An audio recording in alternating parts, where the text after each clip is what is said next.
Hello everyone, welcome to the channel. My name is Alex and today I am doing an in-depth tutorial on VR settings, specifically for Assetto Corsa, but I feel like these settings can bleed over into other sims and this tutorial can help out with other sims because a lot of the other sims share some of the same graphical settings as Assetto Corsa.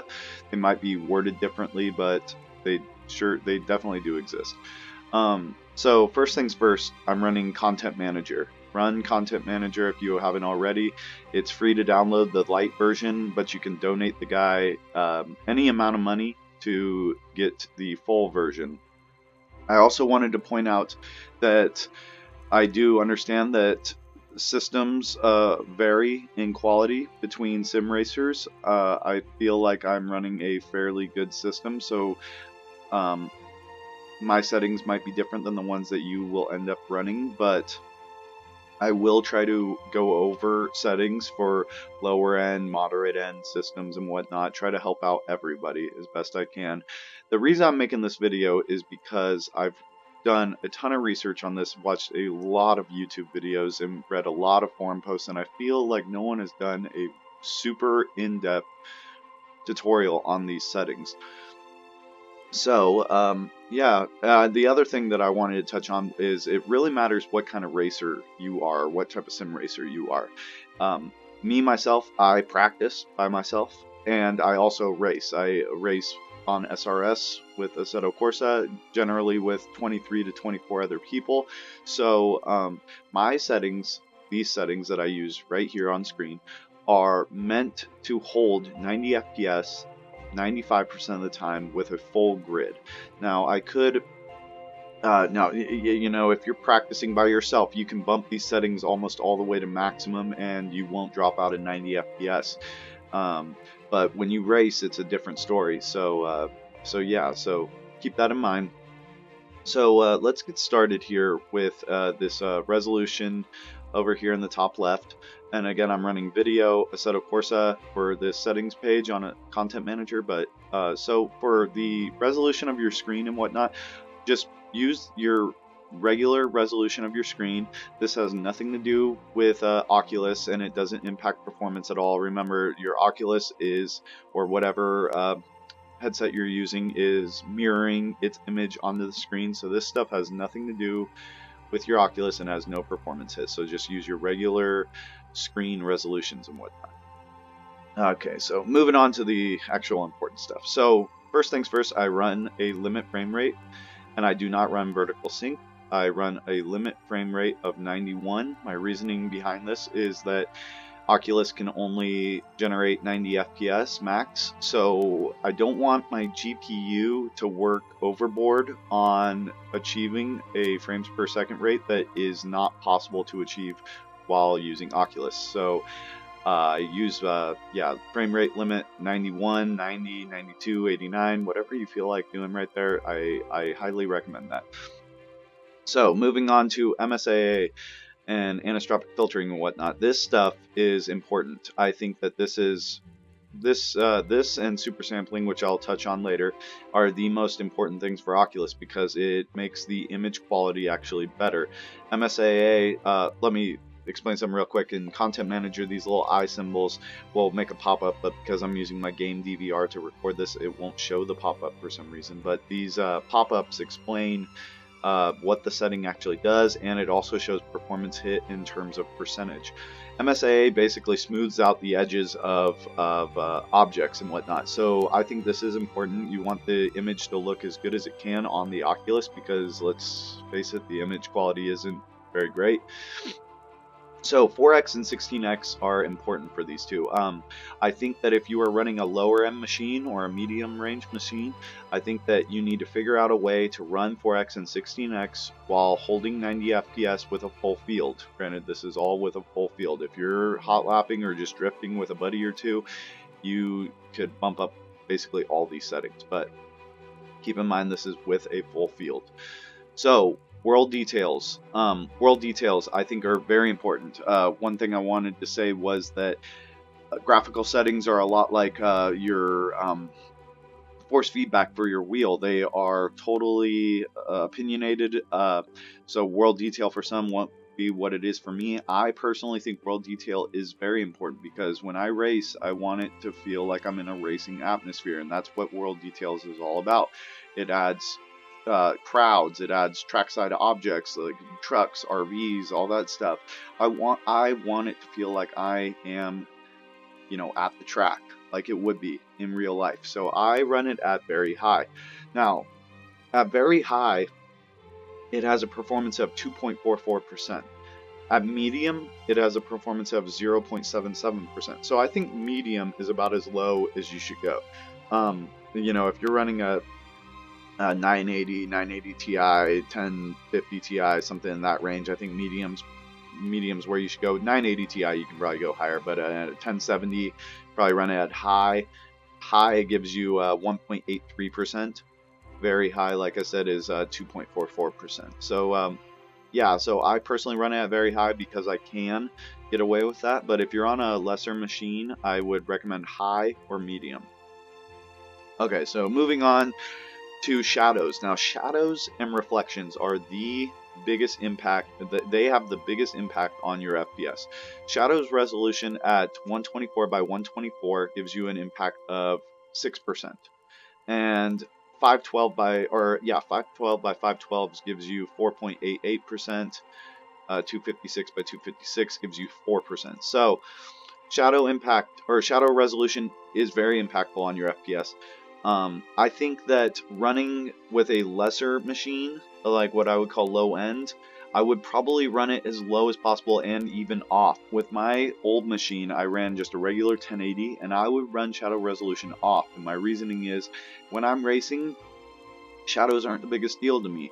Now, to some it might be, but shadow resolution on off, and then this patch checked will completely disable shadows from Assetto Corsa, and it really, really helps your FPS. So that's kind of in the air, but just do note that shadow resolution and reflection resolution, which we'll cover next, they are very impactful. So keep that in mind. Smoke generation, I leave it on minimum, and my reasoning is good, bad, weather, sweet, which is the filter that I run and the mod that I run. The guy in his little manual that he gives, that's a README file for the mod, states that the smoke generation on minimum is not even noticeable really in terms of quality when you go from like something like medium to minimum. I was running it on medium, and when I switched it to minimum, I laughed because it really isn't noticeable at all, the smoke generation quality.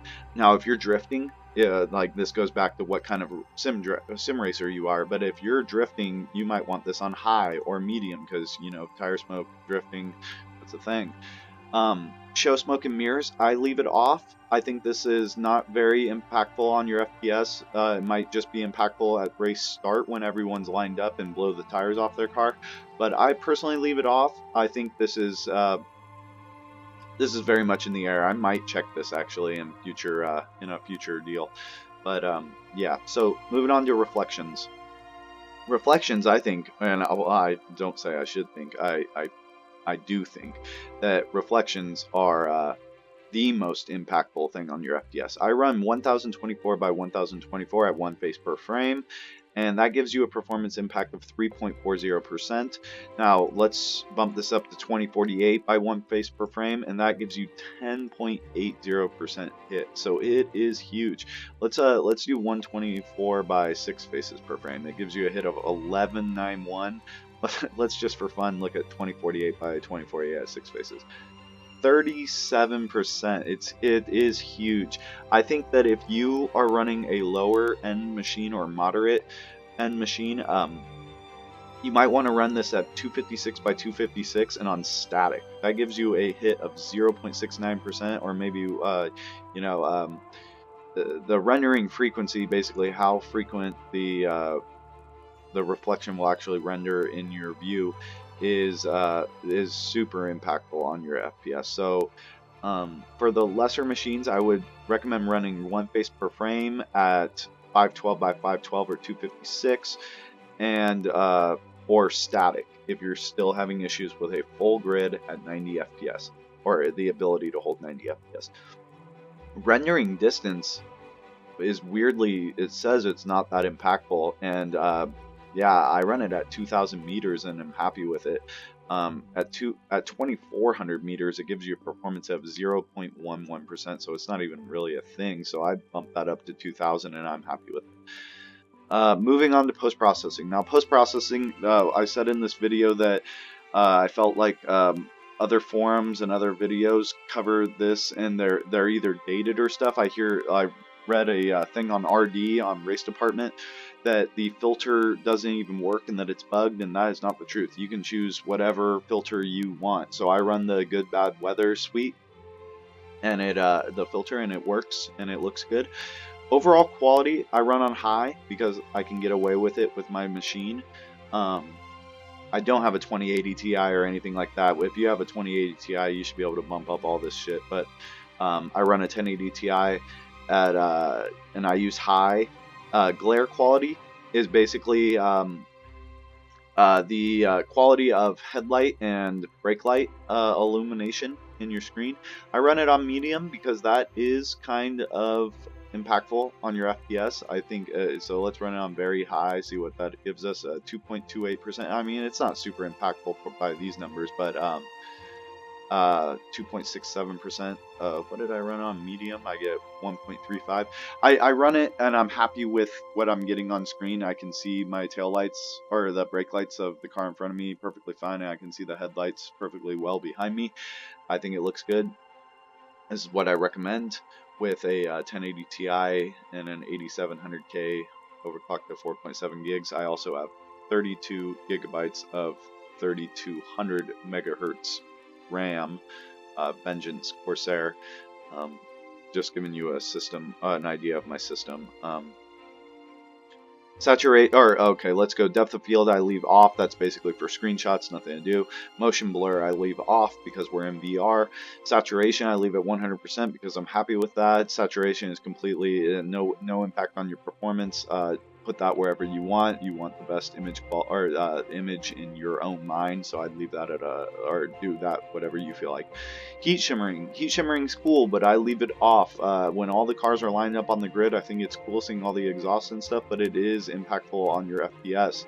It is 2.46% impactful, so I leave it off, and it looks just fine. I can do without it. Sun rays. Now again, I read on that RD post that sun rays were glitched. I think sun rays are cool. I think it's cool when you're driving over the crest of a hill and the sun is in your eyes and those beams of light are flashing through your windscreen and kind of blinding you. It adds to the immersion. So I leave it on. I'm showing a performance hit of 0.43%, so I think it's worth its trouble, and it looks good in my mind. FXAA I do not run because I'm running Msaa at 4x. FXAA is just another anti-aliasing algorithm created by NVIDIA, and it doesn't really have any performance hit, but it says that FXAA blurs the image too much for VR. I think it looks just fine with Msaa, so I personally leave it off. Remember, we're trying to achieve 90 FPS with a full grid 95% of the time. So certain things are disposable, and I think FXAA is one of them. Same thing goes for like things like heat shimmering and smoke generation. Mirrors. Now, mirror quality, I think, is not super important, because if you're staring at your mirrors while you're racing, that is probably not a good thing. So you glance at your mirror, you don't stare at your mirror. So just having the mirror good enough where you can basically make out everything in a good way is important to me. At 256 by 124, I'm getting a performance of 3%.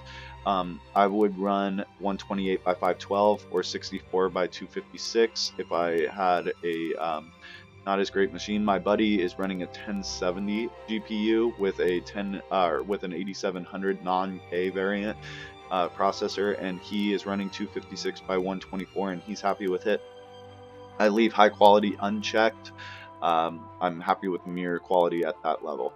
Now, moving on to probably the most important display graphical setting is Oculus pixels per display or super sampling. Now, there's a lot of speculation on what is the best number for this. I personally think it is 1.5.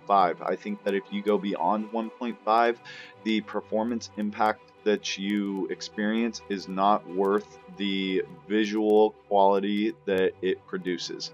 Now, again, if you are hot lapping by yourself, or by all means, I think you should be able to run this high, 1.7, 1.8, 1.9, 2.0.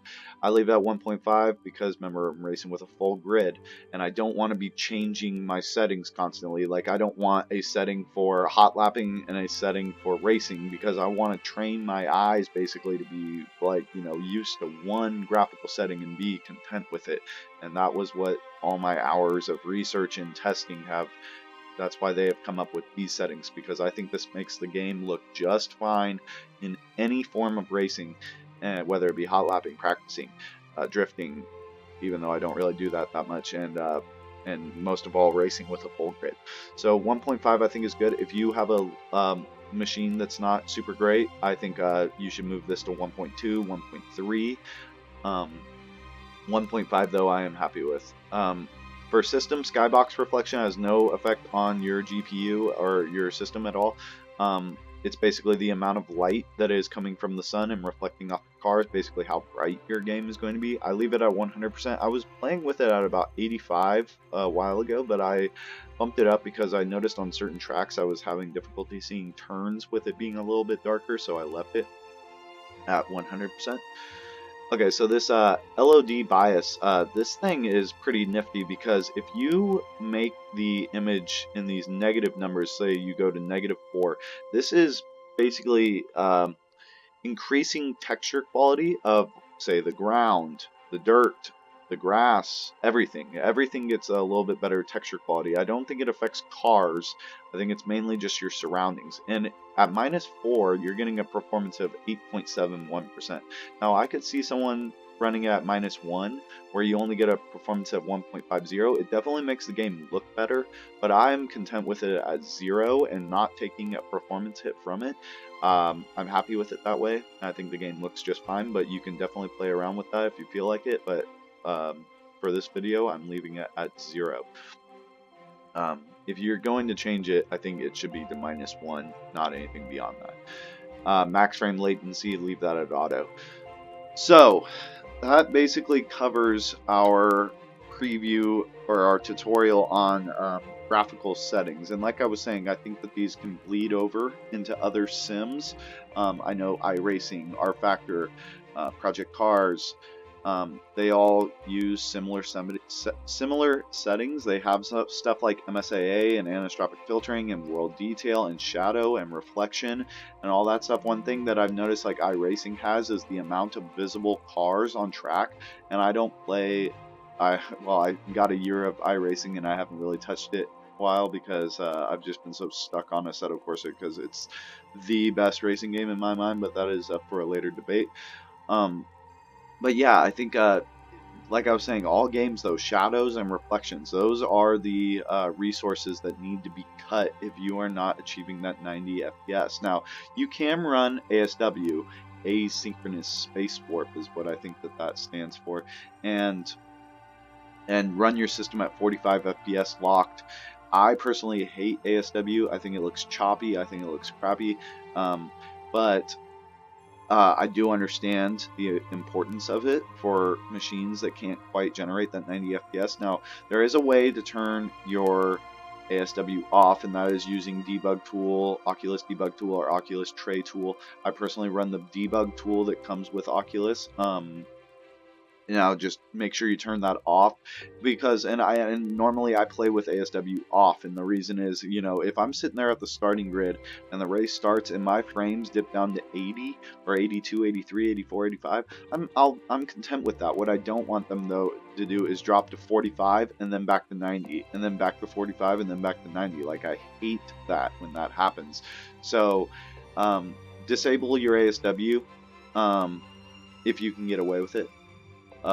One other thing I want to touch on is now night racing and weather racing is a thing for Assetto Corsa, and if I'm racing at nighttime, or I should say racing. It's once racing, I think in the next 6 months we'll be able to race online against other people at night and in rain in Assetto Corsa, because the modding community is absolutely transforming this game, and doing things that Kunos could not apparently. But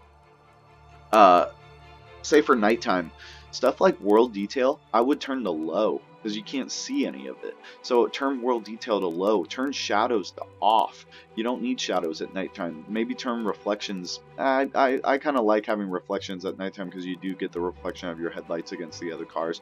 But yeah, that stuff turn way down to help with that stuff, because I noticed I played Project Cars about a year ago, Project Cars 2 on my PC, and I haven't touched it since because Project Cars 2 is Black Eye Simulator. But I noticed that racing in weather, whether it be raining or at night, is just so demanding on your system. So I could argue against myself and say I have two different settings, one for clear day or just daytime racing, and like I say, I have main is my setting, and then one for nighttime, and then one for weather, and that be the way that I work around those more heavily demanding instances in gaming, in sim racing. But yeah, that goes for it mostly. The only other real thing I wanted to cover was there is something in here called the shaders light patch for Assetto Corsa, and one of the main settings, now you can mess with all this by going content, mods, enable the mod, and then go settings, custom shaders patch, because Content Manager has an actual section for this now. Now I have everything turned off because I was experimenting with it, but there is a very, very cool feature called Smart Mirror, and basically what it does is in Assetto Corsa, as of right now, your mirrors are locked. The image in them is locked. It doesn't matter what way you tilt your head, that image will stay the same. But with Smart Mirrors, it changes, and you will be able to, depending on the angle that you're looking at your mirror, that image, that angle will be different, which is very, very, very cool. I think it is awesome. So I'm trying to figure out a way to drive with only that turned on, so because it is impactful on your system, and I'm already pushing the system pretty hard with the settings I have. But this shader patch really it does stuff like enable your headlights to actually work, so this is needed for nighttime racing and stuff.